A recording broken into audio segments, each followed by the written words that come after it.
AITAH for pooping after Seggs? Posted by you/anonymous pooper. Hi everybody, I really never thought I would ever be sitting here in my 40s asking a question like this to the internet, but here it goes. This is my favorite podcast to listen to, and I'm hoping some of you guys can figure out what the hell is going on. Warning, I am sure this is definitely kind of gross to think/read about. So me, 43F, and my husband, 45M, have always made it a priority in our marriage to discuss what we are and are not comfortable with sexually, and to let one another know if or when those things change, evolve, or just completely disappear. My husband is actually the one who first ever brought up the idea way back on the first night we had planned to sleep together, and while it felt kind of strange to talk so openly about the things I preferred in bed, it made that first experience with each other so much more intimate and satisfying for the both of us. We literally used to have a talk beforehand every time we had sex, but eventually we got to the point where we were comfortable enough to know we could bring things up when we needed to, and trust that the other would take it seriously. I feel like this is a key reason why we have such open dialogue with one another and feel so secure in our relationship even 17 years later. Recently, my husband approached me and asked if I had ever tried or had any opinions on an Seggs. I wasn't turned away from the idea, but said I'd never tried it and had no idea about any of the logistics to it, safety practices or concerns, cleansing, aftercare, etc. He was in the same boat, as I only had 2 other sexual partners before I met my husband, and he only had 1 before me. He explained it was just something he had been wondering about, but of course he wasn't pushing me towards anything if I didn't like the idea. I decided I wasn't against trying it out, and the 2 of us ended up doing some reading together about the best way to go about it for beginners. From what I gathered, a big part of an L is the preparation beforehand, including going to the bathroom, cleaning around the anal cavity with warm water, and sometimes using a douche to clear any remaining fecal matter. Fast forward a week or so, we had a night to ourselves and everything we needed prepared, so we decided it was as good a time as any to try it out. I won't go into all the details of it all, but basically things went totally fine while we were having sex. My husband stopped multiple times to make sure I was both comfortable and enjoying myself, which I assured him that I was, and long story short, things ended well. But here's where things eventually went wrong. Less than a minute after we had finished things up, I was suddenly hit with the sensation that I needed to poop. Like, immediately. It wasn't so bad that I couldn't get to the toilet, but as he was standing up from the bed to grab a pair of boxers, I jumped up and bolted into the bathroom without even putting on a robe, which is normally what I wear after sex. He came to the door concerned and asked if I was all right, to which I responded with a laugh and explained that I had read how an L can sometimes cause sudden bowel movements after the fact, but that I was fine other than sitting naked on our toilet like a lunatic. All of a sudden, he got this disgusted look on his face and noticeably took a step backwards away from me. I asked him if he was okay, but to my surprise, suddenly his disgust turned almost into anger when he said loudly, "There was still poop in your ass while we were having sex." This is definitely along the lines of his type of humor, and I was so surprised I thought he had to be joking, so I started laughing and jokingly said back, "Well, at least it stayed there until you were done." He started getting more and more agitated, asking me how I could not have known and why I didn't do a better job making sure I had cleaned everything out. To be clear, nothing was leaking or coming out while we were actually having sex. It was only after that I suddenly just had to go to the bathroom right away. Also, I know it's probably nobody's idea of a good time to get unwanted bodily fluids on them at any point in time, let alone during sex, but he is not squeamish about that kind of stuff. When our 2 girls were babies, he willingly changed diapers as much as I did and never had an issue with any of it. It got to the point that he actually outright accused me of intentionally trying to screw things up. Then he stormed off and grabbed a pillow and some blankets from our bed, saying he was sleeping downstairs on the couch for the night. Meanwhile, there I was, still pooping while naked on our toilet, totally stunned at what the hell just happened. I figured I would let him cool down for the night and try to discuss things with him the next day after he had cooled off, but when I went downstairs in the morning, he'd already taken his car and left for work an hour earlier than he needed to leave. I tried to call him around his typical lunchtime, but he let it ring until it went to voicemail. I called my sister to tell her what had happened, and she also thought it was a joke until I told her multiple times that it was completely serious. I ended up leaving a note for my husband saying I went to stay with my sister for a little bit, since he clearly still needed some time and space before we could talk. That was yesterday, and I still haven't heard a word from him. He has never acted like this in any fight we've ever had. Am I going insane here? Am I the jerk for needing to poop after having sex? Top/relevant comments. Commenter. My approach with anything in that area. We all know what its purpose is, and we need to have a sense of humor if it's an area that you and your partner want to explore. On that note, it sounds like your husband needs to take an anatomy class and learn how the digestive system works. Or not dabble in the ways of the booty? Also, y'all are married. Why is he so weird about your bodily functions? Op's response: that's the thing, he isn't weird about this kind of stuff. He never has been. He's the first one to make a cliched poop or fart joke if the opportunity comes up. I thought he was doing the same thing here, but he definitely was not joking about this. Commenter 2. When you have a party in Poop's house, you shouldn't be surprised when Poop shows up. You did nothing wrong, Op, and I hope your husband realizes that soon. Commenter 3. Not the jerk. Where did he think he was putting it? And why was he putting his boxers on instead of heading to the shower? I'm not sure he researched anything if he was surprised, put off by this. Op adds an edit to her post. Wow, I cannot believe how many people have already commented on this post and weighed in on this. I appreciate all of you for your kind words and for reassuring me that this was not a normal response. I don't have much to update you with right now, as I am still at my sister's house and have not yet heard from my husband. But I did want to make a mention that while we were doing the initial research on things, I was mainly the one reading all the stuff involving bodily functions and the aftermath of having an L. I think he mainly focused on how to best approach things as the person giving an L. I don't know that he did any deep diving into the way the body of the person receiving it reacts. But that didn't bother me at the time, mostly because we have always communicated super well about Seggs and I didn't realize things would blow up like this. I too am really struggling with how he didn't know that poop does not just sit inside the asshole and that it goes through the entirety of your intestinal tract. This man is 45 and has had a colonoscopy before. I'm wondering if he really thought using some warm water and a douche would do the equivalent. I have lots of questions and things I want to bring up to him, but I'm not exactly sure when that conversation will happen yet, so I will be sure to update here when it does. For now, thank you all again for your comments. Update 5 days later. Hi everybody. I first of all just wanted to say thank you all for your overwhelming support over this past week or so. I haven't been able to fully comprehend everything that's gone on since I made that post until today, but I have been reading all your comments and messages, and I've been incredibly grateful. To get right into things, I stayed at my sister's house for an entire day and night before receiving a text from my husband asking if I would come home so we could talk.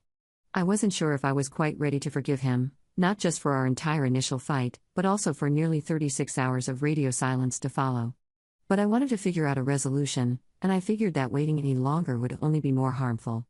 After nearly 2 days of no contact with one another, I figured things were calm enough that both him and I could sit down and have a rational, adult conversation about what happened. To my surprise, when I first walked in the door, I was greeted by my husband tearfully hugging me and apologizing profusely, presenting me with a bouquet of flowers and homemade pancakes from scratch. I was very appreciative of the gestures, and I made sure to inform him that I was, but I reiterated that there was a lot of discussion that needed to take place before I was in a place to forgive him. He agreed with me on that, and as the two of us sat down together, I realized I didn't want to start with a question of what specifically made him angry about that night, in case it just frustrated him again. We had a pretty long conversation afterwards about communication and such that I won't bore you with, until I finally felt comfortable enough asking why he specifically got so angry with me over something that the entire Seggs having world agrees is not only normal, but expected. I could tell he was sort of embarrassed, nervous to answer me, and at first he couldn't really come up with anything to say other than I just didn't realize it would happen like that. I continued trying to explain everything I read and have continued to read about how common of an occurrence bowel movements are after an Seggs, until eventually he blurted out it's just not usually like that. I was pretty taken aback by that sentence, and the look on his face after he said it told me he realized he shouldn't have, so I asked him what exactly he meant and reminded him this was supposedly a first-time thing for both of us. He immediately backtracked and swore that it was, and he started rambling some admission that he'd been watching a lot of porn, and his brain had just formed a specific idea of how an Seggs usually went, and it was just a reaction out of embarrassment on his part for not expecting it. It was so clear he was lying that it actually shocked me to the point of tears. He was all of a sudden so willing to tell me all about this secret habit of watching porn with an Seggs, when before he'd apparently felt the need to hide it, and couldn't even come to me to say he was watching it and wanted to try it in real life. I told him if he didn't tell me what was really going on, I was going back to my sister's house, and he broke down in tears once again. Eventually, through his fits of sobbing, I got out of him that for over a year now, he's been having an affair with his 26-year-old male coworker. Apparently, a few months before that coworker started at the company, my husband had been questioning whether or not he was bisexual, and after they met and he found out his coworker was gay, the two of them hit it off and had a whole thing. So I guess that's why he was asking about an Seggs. I genuinely think he was trying to use this all as some sort of twisted logic to make his reaction seem justified and make sense, but it honestly made me feel a million times worse than if I just found out he was cheating in general. It had nothing to do with the coworker being a man, it was more the thought that my husband couldn't even enjoy having sex with me as a person on my own, but instead had to make reality as close as it could get, and then imagine it was with him instead of with me. Obviously, I was absolutely devastated and told him I was leaving again, and he continued begging me to stay and ask for us to work on fixing things together. I told him the time for that was back when he first started questioning his sexuality, and said I'd of course have supported him and helped him figure out what that meant for him and for our relationship, but at this point, I was having no part of it. Eventually, his tears turned to anger once more, and he accused me of being biphobic. I think he realized immediately once he said it that he'd effed up. My sister is literally bisexual and married to a woman, but he didn't say anything to contradict himself after that. I ignored him and gathered some basic essentials before leaving and heading back to my sister's house, a complete wreck. As things stand now, I am of course planning for divorce, but that is obviously a long process and is going to take a while. I have contacted a lawyer already and have been making sure to take precautions so I'm not just left in the dust when everything settles. Otherwise, I guess I'm not in quite as much shock right now, but when I think about it for too long, my brain starts to unravel a bit. I wanted to say thank you again to everyone who commented and left me advice on my initial post. I deeply appreciate all of you for your support and understanding. Without it, I don't think I'd have gotten to a place where I questioned anything that happened, and I would still be in a relationship with a man who clearly does not care enough about me to be honest. If anything crazy happens in the future, I will be sure to update you all again. But for now, this is the end to this insane story of needing to poop after Seggs. /relevant comments. Op adds an edit to her post. A quick edit because someone messaged me to ask about this, and I realized I left it out of the story. Our daughters are both doing okay, and right now are staying with me at my sister's house. They're both teenagers, so telling them wasn't quite as hard as I imagine it is telling young children. I of course didn't go into any details, and I tried not to explicitly paint my husband in any negative light, as he is still their father and I don't want what happened between him and me interfering with their relationship to him. That said, my oldest figured out pretty quickly that cheating was involved and asked me about it privately later. I again gave no details, but I did confirm her suspicions. I feel that if she is old enough to ask about it happening, she's old enough for me to respect her by being as truthful as I can with her. Commenter. I feel like you need to stay in the house and kick him out. I'm worried this is giving him legal rights over the house and your stuff. Op's response. Luckily, the house is in my name entirely. It was inherited by my sister and me from our late grandmother, but my sister and her wife had purchased their home not too long before that happened, so she wanted us to have it since it was too large for just the two of them, and I was pregnant at the time. My ex and I haven't had much contact other than a few minor conversations on the phone, but he said he's already been talking to someone who owns an apartment complex near his work, so I'm hoping within a few weeks the girls and I will be back home. I let him stay mostly because I didn't want to stay there after everything that had occurred, plus my sister lives close by and had enough extra space. Commenter 2. Wishing you lots of healing from that idiotic ex-husband of yours. I'm glad to know you have your sister and her wife to lean on during this time. Don't forget to get tested. We don't know who the co-worker was sleeping with, and if it was only your husband. Better safe than sorry when cheating is involved. Op's response. Thank you, this honestly didn't even cross my mind. I definitely will be scheduling a test as soon as possible. Commenter 3. Newsflash, flowers and pancakes are insufficient in mitigating a years-long gay affair. Details at 11. Second update 5 months later. Hi there everybody. It's been close to 5 months since I last posted here, and to be honest, I kind of forgot about Reddit after a handful of weeks, as I previously had not been a user, alongside figuring out how to move on with life after everything that happened. I'm not sure how many people still remember my situation, but the gist of it was that my first experience having an Seggs inevitably led to the discovery that my now soon-to-be ex-husband was cheating on me with a younger male coworker for over a year. When I logged back into this account, I noticed I'd received a handful of private messages reaching out to ask how my daughters and I have been doing since then, so I figured I would post on here to give anybody who still remembers or cares a bit of an update. Luckily for us, my ex-husband's application for a lease in an apartment building near his work was approved just 4 days after he sent it in. With help from a friend of his, he was able to move almost everything into his new place by the weekend, so my daughters and I could return home. On our first night back, I was pretty shaken up seeing how empty the house looked and felt, and even though I hate to admit it, I cried myself to sleep that night.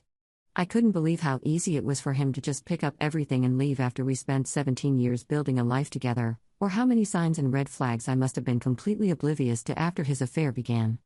I ended up contacting a family therapist not long after, who specializes in family relationships and divorce recovery, and she has helped me tremendously while trying to navigate these past few months. I also am so incredibly grateful to everyone who commented on my second post or reached out to me directly and advised me to seek an STI panel. I was so mentally exhausted and heartbroken after finding out about everything, I hadn't even considered that I may be at risk of contracting anything myself. Fortunately, I was able to schedule a next-day appointment at a clinic near me, and the physicians I met were so helpful and sympathetic to everything I was going through. They ran a full screening using everything from blood tests to urine samples, and I was extremely relieved to find out that all of my results came back 100% negative. My daughters are also doing well adjusting to these new life arrangements. The divorce is still a work in progress, but to my ex-husband's credit, he made it very clear from the start to me and to his lawyer that he has no interest in starting a battle over parental rights. He explained that if I wanted to file for primary or full custody, he understood, but asked if I'd consider not changing things on paper and allowing him to ask the girls if they would want to see him every other weekend. I agreed that they are both teenagers, so it should 100% be their choice to make, and was glad that they agreed to his arrangement. As hurt as I was and still am over the affair, I would never want our daughters to sever the relationship with their dad, especially not on my behalf or for my sake. Last I heard, my ex and his affair partner are still together, which surprised me, but I know it won't help me to spend my time wondering and questioning things forever. I don't think I'll ever know exactly what changed or when it did. Maybe this was something that caught my ex-husband completely by surprise, or maybe there's some part of himself he's been suppressing for years. I don't know when I'll reach a point where I can truly forgive him, but all the same I hate to think he spent so much of his life pretending to be something he wasn't. Either way, I hope he finds his happiness now. The last bit of exciting news I have to share is that a few days ago, we officially adopted a pair of 2-month-old kitten siblings. Their mother was a stray that a sweet elderly couple always put food out for, but they had no idea she was pregnant until one day she showed up on their porch with 2 tiny bundles of fur. At that point, the couple brought them all inside and decided they wanted to adopt the mother, but soon realized they wouldn't be able to keep up with taking care of all 3 of them, so once the kittens were old enough they were brought into an animal shelter where one of my good friends works as a vet tech. After she told me about them and showed me their picture, I couldn't get them out of my head and I decided that I wanted to give them a home. The male orange tabby is named Beans, and the female calico is named Mochi. We have only had them a few days now, but they already bring so much joy to me and my daughters' lives. Anyways, if you're still here, I just want to say thank you for reading. I truly appreciate everyone who commented on my original posts or sent me messages. You all helped me so much more than you know. After one of the darkest times in my life, I know now there is light at the end of the tunnel, and a long road ahead still left for me to follow. This is likely going to be the last update that I post, so if you made it this far, just know it means the world to me. Thank you Reddit, for everything. /relevant comments. Commenter. Can I ask, how do your daughters feel about this? Do they know? Ops response. My eldest daughter knows more specifically what happened. I haven't told her all the details, but she knows that there was cheating involved. The younger one is not entirely aware of what happened. I will probably talk to her about it at some point though. They both are all right though, they're doing well in school and still having normal lives.